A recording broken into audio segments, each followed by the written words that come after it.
बच्चों, मैं हूं गुरु नितेश और आज हम लोग अनुपात समानुपात का कुछ प्रॉब्लम देखने जा रहे हैं।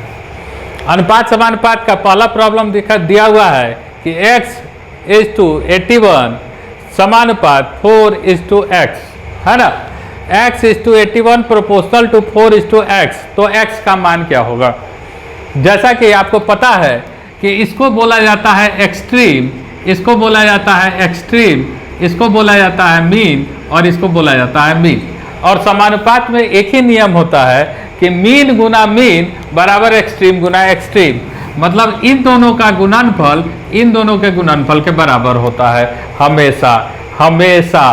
तो क्या हो जाएगा कि x गुना x बराबर 81 इंटू 4, मतलब x² बराबर 81 इंटू 4, तो x बराबर √81 इंटू 4, तो 81 का 9 का स्क्वायर होता है, तो 9 बाहर आ जाएगा, 4 से 2 बाहर आ जाएगा, तो x बराबर 18 और यही आपका आंसर हो जाएगा।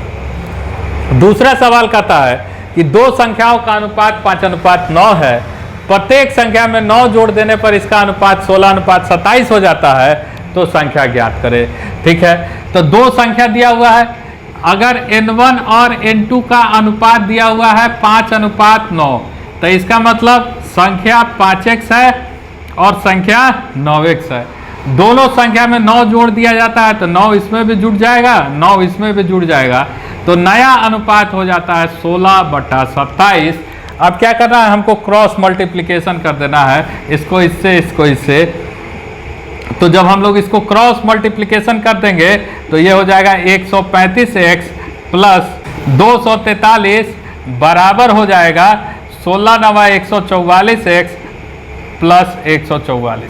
अब क्या करेंगे, इसको बराबर के इधर और इसको बराबर के इधर भेज देंगे, तो 144x माइनस 135x बराबर 243 माइनस 144। इसको घटाएंगे तो 9x बराबर 99, तो x बराबर 99/9 बराबर आ जाएगा 11। अब आपसे संख्या पूछ रहा है, तो संख्या है 5x और संख्या है 9x, तब 5 गुना 11 55 हो जाएगा और 9x है तो 9 गुना 11 99 हो जाएगा। कहानी हो गया खत्म। अगले सवाल की तरफ बढ़ते हैं। अगला सवाल कहता है कि a/b बराबर है 7:9, b/c बराबर है 6:7, तो a/c क्या होगा। दिया हुआ है क्वेश्चन में कि a/b बराबर है 7:9 और b/c बराबर है 6:7। अब देखिए दोनों में b बराबर है, तो इस b को हमको बराबर करना है। तो इस b को बराबर करने के लिए हमारे पास ऑप्शन है, या तो हम इसमें 6 से इसमें 9 से गुना कर दें, या 9 6 के एलसीएम ले ले और उस एलसीएम के बराबर करें। तो इतना एलसीएम लेने की कोई ज़रूरत नहीं, आप डायरेक्ट गुना कर दें। इसमें आप 6 से और इसमें 9 से गुना कर दें, तो a/b/c बराबर हो जाएगा 6 × 42, 9 × 54 अनुपात 9 × 63। अब ये कटने वाला है तो इसको काटेंगे, लेकिन हमसे a/b/c नहीं पूछ रहा है, हमसे पूछ रहा है a/c, तो हम लेके बढ़ेंगे केवल a/c को, तो ये हो जाएगा 42:63। अब इसमें जो कटने वाला है काटेंगे, 3 से कटेगा, 3 एकम 3, 3 चौका 12, 3 से 3 दूना 6, 3 एकम 3, 7 त्रिका 21, तो a/c बराबर हो जाएगा 2:3 और यही हमारा आंसर हो जाएगा। अगला क्वेश्चन कहता है कि 2a बराबर 3b बराबर 4c हो, तो a/b/c क्या होगा। तो इसमें जब भी आपको a/b/c निकालना हो तो आपको कुछ भी नहीं करना है, जिसके बारे में निकालना है उसको छोड़ देना है। a को निकालना है तो a को छोड़ देना है और बाकी इन दोनों को आपस में गुना कर देना है, तो ये हो जाएगा 4×3 12। अब हमको b को निकालना है तो b को छोड़ देंगे, 2 को 4 से गुना कर देंगे, 4 दूना 8। और अब हमको c को निकालना है तो इन दोनों को गुना करेंगे, 3 दूना 6। अब देखिए कटने वाला है तो 4 दूना 8, 3 दूना 6, तो ये a/b/c जो हो जाएगा ये 6:4:3 हो जाएगा। बस इतना ही सा काम आपको करना है। अगला सवाल कहता है कि किसी मिश्रण में स्पिरिट और पानी 3 अनुपात 2 के अनुपात में है। ठीक है, स्पिरिट और पानी किसका अनुपात में है? स्पिरिट है और वाटर है, यह 3 अनुपात 2 में। मतलब अगर 3x स्पिरिट है तो 2x पानी है। कहता है पानी से स्पिरिट 3 लीटर अधिक है। इसका मतलब स्पिरिट ये है, पानी ये है, तो इसका मतलब 3x माइनस 2x बराबर 3, तो x बराबर 3, तो इसका मतलब स्पिरिट जो होगा वो 3 गुना 3 9 लीटर, और पानी जो होगा, वाटर जो होगा वो 2x मतलब 2 गुना 3 बराबर 6 लीटर। आपसे सवाल पूछ रहा है मिश्रण में स्पिरिट की मात्रा कितनी है, तो मिश्रण में स्पिरिट की मात्रा है 9 लीटर। सवाल कहता है कि A और B के पास 2:1 के अनुपात में धन है। यदि A B को 2 रुपये देता है तो यह धन उसके पास 1:1 में हो जाता है, तो आरंभ में उसके पास कितना धन था, है ना। साधारण सा सवाल है। कहता है A अनुपात B जो है वो 2:1 में है, तो A के पास 2x है और B के पास x है। मान लेते हैं 2:1 में होता है, तो x करके हम मान लेते हैं। अब कहता है A जो है वो 2 रुपया देता है, तो इसके धन में से 2 रुपया कम हो जाएगा, तो दे किसको रहा है? B को, तो इसके धन में 2 रुपया जुड़ जाएगा, है ना। और ये बराबर हो जाता है 1:1 के। तो अब इसके में हम क्रॉस मल्टीप्लिकेशन कर देंगे, तो 2x माइनस 2 बराबर x प्लस 2, तो 2x माइनस x बराबर 2 प्लस 2, तो x बराबर 4। इसका मतलब A के पास था 2x, तो इसका मतलब 2 गुना 4 8 रुपया, और B के पास था x मतलब 2 गुना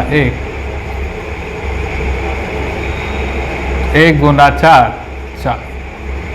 बस ये आंसर है। दूसरा सवाल कहता है कि 8 केले और 5 संतरे का उतना ही मूल्य है जितना कि 6 केले और 9 संतरे का मूल्य है। तो 1 संतरा और 1 केले का मूल्य ज्ञात करें, मतलब उसका अनुपात आपको ज्ञात करना है कि 1 संतरा और 1 केले का अनुपात क्या होगा। ठीक है, तो हम लोग मान लेते हैं कि केला को B लिखते हैं और संतरा, केला मतलब बनाना तो B लिखते हैं, और संतरा मतलब ऑरेंज तो O लिखते हैं। तो 8B प्लस 5O बराबर है 6B प्लस 9O। ठीक है, अब B को B के तरफ और O को O के तरफ कर दे। अगर आपको दिक्कत हो रहा है O समझने में, तो इसको आप C मान लें ताकि स्पष्ट दिखेगा, और C को C तरफ करते। तो 8B माइनस 6B बराबर 9C माइनस 5C, तो ये हो जाएगा 2B बराबर 4C, तो मतलब B बराबर 2C, तो B अपॉन C बराबर 2/1, मतलब B अनुपात C बराबर 2:1।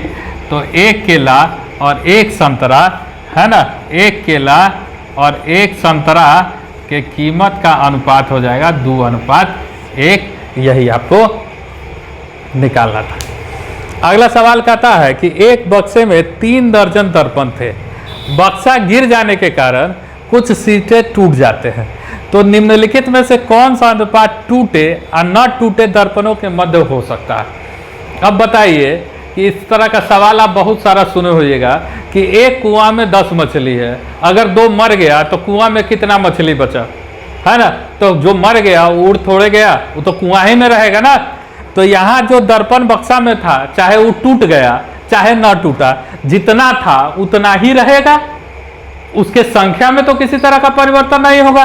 इसका मतलब 3 दर्जन का मतलब 12 तिहाई 36 गो शीशा था। तो 36 गो शीशा तभी ना संभव है। अनुपात का मतलब क्या, उसी 36 में से ना बांटते हैं। तो अनुपात से क्या होता है, कुल संख्या हमेशा कटता है। अनुपातिक योग से कुल संख्या हमेशा कटता है। तो यहाँ 8 7 15, 15 से 36 कटेगा, नहीं कटेगा, तो ये हमारा आंसर नहीं होगा। 9 4 13, 13 से 36 कटेगा, नहीं कटेगा, तो ये हमारा आंसर नहीं होगा। और 7 5 12, 12 से ही कट जाएगा, तो इसका मतलब क्या होगा, ये हमारा आंसर हो जाएगा। अगर उससे भी नहीं कटता तो ऑप्शन में दिया हुआ था नन ऑफ दिस, तो इसका आंसर हो जाएगा। तो इस तरह का जो भी सवाल आपको मिलेगा उसको आपको हमेशा ऑप्शन से ही सॉल्व करना है। अगला क्वेश्चन कहता है कि 35 लीटर के मिश्रण में दूध और पानी का अनुपात 4:3 है। ठीक है, मिश्रण कितना है, 35 लीटर।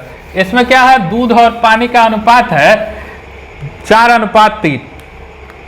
तो 35 लीटर के मिश्रण में दूध है, मिल्क है, दूध है और क्या है, पानी है। तो इसका अनुपात है 4:3। ठीक है, इसमें कितना लीटर और दूध डाला जाए ताकि यह मिश्रण दूध और पानी का अनुपात 2:1 हो जाए, है ना। डालना क्या है, दूध डालना है। तो पहले इसको निकाल लेते हैं। 4 और 3 7, 7 बराबर 35, है ना। 7 बराबर 35, तो 1 बराबर 7 पचे 35, इसका मतलब 4 पचे 20 और ये 5 तिहाई 15। अब इसको बनाना है, दूध इसमें डालना है, दूध इसमें डालना है ताकि यह 2:1 में हो जाए। तो जो पानी है उसमें तो किसी तरह का कोई परिवर्तन नहीं होगा, तो ये पानी 15 का 15 रहेगा। अनुपात हमको चाहिए 2:1, तो इसका मतलब 1 बराबर 15, तो 2 बराबर क्या होगा, 30। आई है कितना, 20। तो इसमें कितना और दूध डालना होगा, 10 लीटर। 10 लीटर और दूध डाल देंगे तो ये क्या हो जाएगा, 2:1 के अनुपात में हो जाएगा। अगला सवाल कहता है कि अनुपात 4 का पावर 3.5 अनुपात 2 का पावर 5 कितना है। ठीक है, तो मतलब 4 का पावर 3.5 और 2 का पावर 5। तो इस 4 को हम लिख सकते हैं 2 स्क्वायर का पावर 3.5 बटा 2 का पावर 5। तो इसका मतलब 2 का पावर 7 अपॉन 2 का पावर 5 है। a का पावर m अपॉन a का पावर n होता है, तो ये a का पावर m माइनस n हो जाता है। तो इसका मतलब 2 का पावर 7 माइनस 5, इसका मतलब 2 का पावर 2 बटा 1। तो इसका मतलब ये हो जाएगा 4:1। तो ये किसके बराबर होगा, 4:1 के बराबर होगा। उम्मीद है आपको हमारा ये वीडियो पसंद आया होगा।